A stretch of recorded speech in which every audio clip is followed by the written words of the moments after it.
In the ancient world, no civilization approached death with as much reverence and meticulous care as the Egyptians. The journey to the afterlife was considered crucial, demanding elaborate preparations to ensure the deceased's smooth passage into eternity. Central to this process was the practice of mummification, a sophisticated technique developed to preserve the body for the afterlife.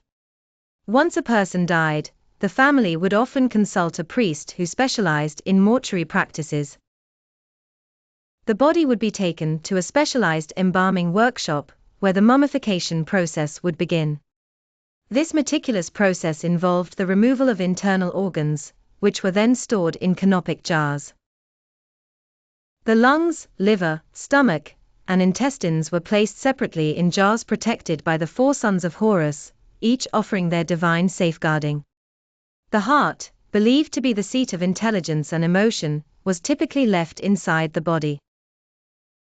After the organs were removed, the body was dehydrated using natron, a naturally occurring salt, which removed moisture and prevented decay.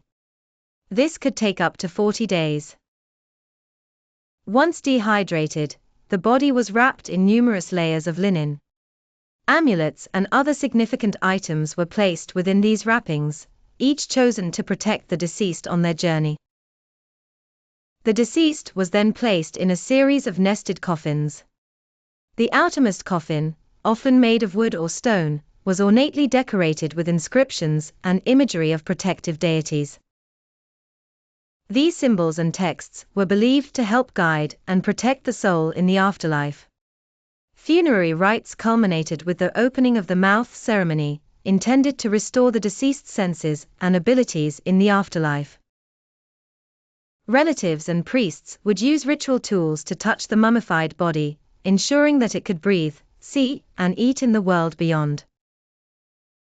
The final resting place for many was a grand tomb, filled with everything the deceased might need: food, clothing, jewelry, and even written spells to ward off evil.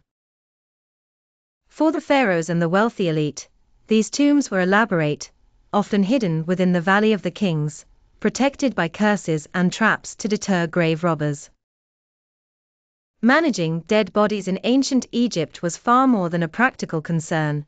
It was a profound spiritual practice, deeply intertwined with their beliefs about life, death, and the eternal journey of the soul.